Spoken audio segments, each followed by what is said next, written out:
මේ කොටසින් අපි කතා කරන්නේ මොකද්ද මේ පළතුරු ඉදවීමේ ක්‍රියාවලියක් කියන්නේ කියලා. මේක සාමාන්‍යයෙන් ගත්තොත් එහෙම පළතුරු ඉදවීමේ ක්‍රියාවලියක් කියලා කියන්නේ සාමාන්‍යයෙන් පළතුරක් ස්වාභාවිකවම සිදුවන ක්‍රියාවලියක් තමයි අපි මේ පළතුරු ඉදවීමේ ක්‍රියාවලියක් විදිහට අපි හඳුනගන්නේ. මෙහිදී සාමාන්‍යයෙන් පළතුරක් උපරිම පරිණත අවස්ථාවට ආවට පස්සේ මේ පළතුර තුළ එතිලින් වායුව ස්වාභාවික සංශ්ලේෂණය වීමෙන් තමයි පළතුරක් ඉදවීමේ ක්‍රියාවලියක් සිදු වෙන්නේ. ඒ වගේම අන්න ඒක අනුව ප්‍රධාන වශයෙන් අපිට පළතුරු ආකාර ප්‍රධාන ආකාර දෙකක් අපිට හඳුන ගන්න පුළුවන්. පළවෙනි එක තමයි අන්ත උපරිමය වන පළතුරු.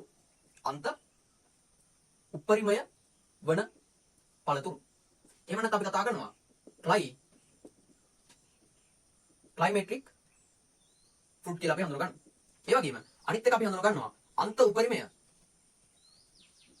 නොවන පළතුරු. මේක අපි හඳුන ගන්නවා මොකද්ද?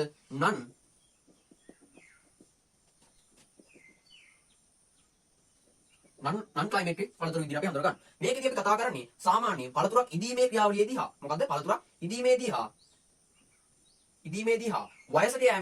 වයසට යෑමේදී ශ්වසන වේගය සිදු වෙනවා. අන්නේ ශ්වසන වේගයේ උපරිමයක් පෙන්වන පළතුරු අපි හඳුන ගන්න මොකද්ද? අන්ත උපරිමයේ වන පළතුරු විදිහට අපි හඳුන ගන්න. මොනවා විදිහටද අපි හඳුනගන්නේ? අන්ත උපරිමයේ වන පළතුරු විදිහට අපි හඳුන ගන්න. අන්ත උපරිමයේ වන පළතුරු විදිහට අපි හඳුන ගන්න පුළුවන්. ඒ වගේම මේවා අපි හඳුන ගන්න මොකද්ද? පළතුරක් ඉදීමේ ක්‍රියාවලියේදී හා වයසට යෑමේදී මේකේ පරිණත එහෙම නැත්නම් ශ්වසන වේගයේ උපරිමයක් නොපෙන්වන පළතුරු අපි හඳුන ගන්නවා මොකද්ද? අන්ත උපරිමයේ නොවන පළතුරු විදිහට අපි හඳුන ගන්නවා. මෙන්න මේ විදිහට තමයි මේකේ ප්‍රස්තාර දෙක අපිට අඳ ගන්න පුළුවන් වෙන්නේ. ඉදීමේදී සහ වයසට යෑමේදී අන්ත උපරිමයේ වන පළතුරු අපිට මෙන්න මේ විදිහට අපිට හඳුනා ගැනීමේ හැකියාවක් තියෙනවා. ඒ වගේම මෙන්න මේ පළතුරු වලට අපිට ගන්න පුළුවන් පළතුරු විදිහට අපි හඳුන ගන්නවා. එකක් තමයි සාමාන්‍ය ඇපල්. ඒ වගේම ගත්තොත් එහෙම පියාස්. ඒ වගේම අඹ. අන්න ඒ වගේ ඒවා අපි හඳුන ගන්න මොකද්ද? මේ ක්ලයිමේට්‍රික් ෆුඩ් විදිහට අපි හඳුන ගන්නවා. ඒ වගේම non climatic food විදිහට අපිට හඳුන ගන්න පුළුවන් සාමාන්‍ය මොනවද? ස්ට්‍රෝබෙරි. ඒ වගේම ප්‍රධාන වශයෙන් ගත්තොත් එහෙම අන්නාසි. ඒ වගේම ප්‍රධාන වශයෙන් ගත්තොත් එහෙම මිදි. ඒ වගේම චෙරි. අන්න ඒ වගේ ශාක අපිට හඳුන ඒ වගේ පළතුරු අපිට හඳුන ගන්න පුළුවන් මොනවා විදිහද? non climatic food විදිහට අපිට හඳුන ගන්න පුළුවන්. ඒ වගේම ප්‍රධාන වශයෙන් ගත්තොත් එහෙම මේ දෙක අතර පවතින ප්‍රධාන වෙනස්කම් අපිට හඳුන ගන්න සිද්ධ වෙනවා. විභාගයේදී අපිට ලියන්න මේ දෙක අතර පවතින ප්‍රධාන වෙනස්කම්. සාමාන්‍යයෙන් ගත්තොත් එහෙම මේක ගත්තොත් එහෙම මොනවද? ශ්වසන වේගය. ඊටමත් වැඩි. මේවා ගත්තොත් එහෙම ශ්වසන වේගය සාමාන්‍ය අඩු ලෙවල් එක තමයි තියෙන්නේ. ඒ වගේම මේක ගත්තොත් එහෙම එතිලින්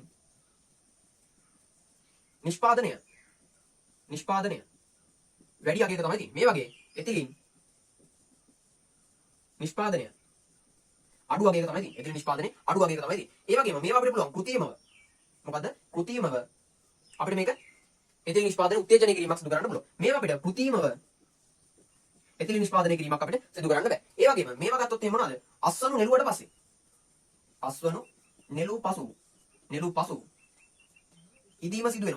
ඉදීම සිදු වෙනවා. මේවා අස්වනු නෙළුවට පස්සේ නෙළුව පසු ඉදීම සිදු නොවේ. ඔන්නෝක තමයි ප්‍රධාන වශයෙන් අපි ගත්තොත් මේ පළතුරු කාණ්ඩ දෙක හඳුනා ගන්න. එකක් අන්ත උපරිමයේ වන පළතුරු, ඒ වගේම අන්ත උපරිමයේ නොවන පළතුරු විදිහට අපිට හඳුනා ගැනීමේ හැකියාවක් තියෙනවා. ඒ වගේම අපි කතා කරනවා කෘතිම පළතුරු ඉදවීමේ ක්‍රියාවලිය ගැන. මොකද්ද? කෘතිම පළතුරු ඉදවීමේ ක්‍රියාවලිය ගැන. මේක අපි කතා කරනවා. මේ සඳහා සාමාන්‍යයෙන් ගත්තොත් එහෙම යම්කිසි රසායනික ද්‍රව්‍ය භාවිතා කිරීමට ලක් කරලා පළතුරු ඉදවීමේ එහෙම නැත්නම් පළතුරක් තුළ එතිලින් නිෂ්පාදනය කිරීමේ ක්‍රියාවලිය වැඩි කරනවා නම් අන්න ඒ ක්‍රියාවලියට තමයි අපි කතා කරන්නේ මොකද්ද? පළතුරු ඉදවීමේ ක්‍රියාවලියක් එහෙම නැත්නම් කෘතිම පළතුරු ඉදවීමේ ක්‍රියාවලියක් කියලා කියන්නේ. මේකත් තුළ විවිධ රසායනික ද්‍රව්‍ය භාවිතා කිරීමට ලක් කරලා පළතුරු ඉදවීමේ ක්‍රියාවලියක් සිදු කරන්න පුළුවන්. සාමාන්‍යයෙන් ගත්තොත් එහෙම මේ පළතුරු ඉදවීමේ ක්‍රියාවලිය අපිට ප්‍රධාන අවශ්‍ය වෙන ආකාර දෙකක් තියෙනවා. එකක් තමයි වෙළඳ පොලක් ගත්තත් පස්සේ අන්නේ වෙළඳ පොලක් තුළ ඉල්ලුම සහ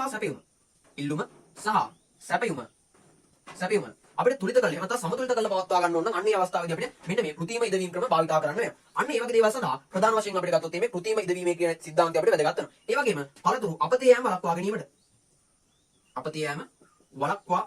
ගැනීමට අන්න ඒ වගේ දේවල් සඳහා අපිට මොනවද? මෙන්න මේ කෘතිම ක්‍රමවේද අපිට තාමත් වැදගත් වෙනවා. මෙහිදී සාමාන්‍යයෙන් අපි කෘතිම ඉදවුම්කාරක විදිහට භාවිතා කරන එකක් තමයි ශාක තියෙනවනේ. අන්නේ ශාක දහනය කිරීමෙන් ලබා ගන්නා වායුන් අපිට භාවිතා කිරීමක් සිදු කරන්න පුළුවන්. ඒ වගේම අපිට භාවිතා කිරීමක් සිදු කරන්න පුළුවන් කැල්සියම්